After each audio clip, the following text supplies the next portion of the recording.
নমস্কার বন্ধুরা, আমি আজকে আবার চলে এসেছি আপনাদের কাছে আরেকটা রান্না নিয়ে। পেঁপের তরকারি নিরামিষ। দেখুন, পেঁপেটা কেটে রেখেছি, কড়াইয়ের মধ্যে দিয়ে দিলাম। ছোলার ডালটা ভিজিয়ে রেখেছিলাম, ওইটাও দিয়ে দিলাম। এরপরে ভাপাতে দিলাম ঢাকা দিয়ে। দেখুন, আমার ভাপানো হয়ে গেছে বন্ধুরা, কি সুন্দর। দেখুন, এরপরে তুলে নেব। একটু ভাপালে ভালো হয়, নাহলে একটু তেতো তেতো লাগে। এরপরে দেখুন, কড়াইয়ের মধ্যে তেল দিয়ে দিলাম, একটু গোটা জিরে দিলাম, শুকনো লঙ্কা দিলাম, তেজপাতা দিলাম। এরপরে ভালো করে নেড়ে চেড়ে নেব। ভালো করে তেলটা গরম হয়ে যাবে। তারপরে এটা একটা নিরামিষ তরকারি, খেতে খুবই ভালো লাগে। টমেটো আদা পেস্টটা দিয়ে দিলাম। এরপরে নুন দিয়ে দিলাম, হলুদ গুঁড়ো দিয়ে দিলাম, কাশ্মীরি লঙ্কা গুঁড়ো দিলাম, একটু কস্তুরি মেথি দিলাম। এরপরে মশলাটা ভালো করে কষে নেব। দেখুন, ভালো করে কষিয়ে নেব।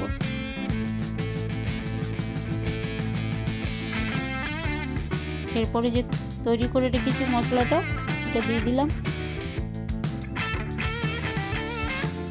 আবার ভালো করে কষে নেব।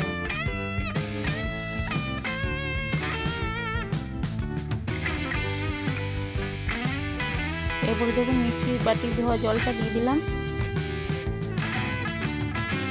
আবার ভালো করে কষবো যতক্ষণ না তেলটা ছাড়ে মশলাটার থেকে। এরপরে একটু চিনি দিয়ে দিলাম আন্দাজ মতো। আবার ভালো করে কষিয়ে নেব।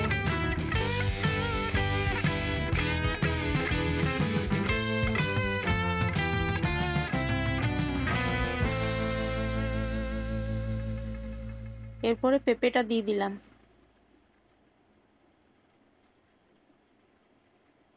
পেঁপে দেওয়ার পরে আবার ভালো করে নেড়ে চেড়ে নেব। দেখুন, ভালো করে মিশিয়ে নেব।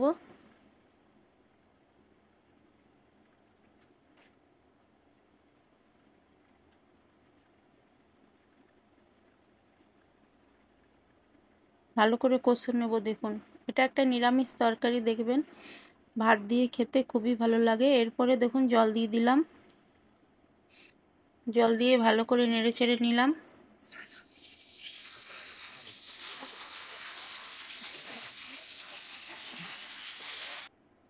এরপরে ঢাকা দিয়ে দিলাম, আঁচটা মিডিয়াম করে দিলাম।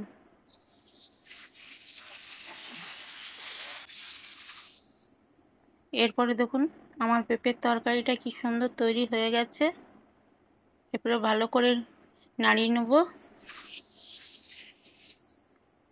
একটু ঘি দিয়ে দিলাম। নিরামিষ তরকারিতে একটু ঘি দিলে দেখবেন খেতে ভালো লাগে।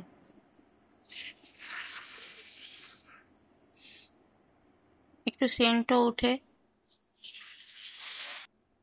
দেখুন, আমার পেঁপের তরকারি তৈরি। আপনাদের যদি ভালো লাগে বানিয়ে দেখবেন। লাইক, সাবস্ক্রাইব, কমেন্ট করবেন। থ্যাংক ইউ, নমস্কার। এইভাবেই আমাকে এগিয়ে নিয়ে যান।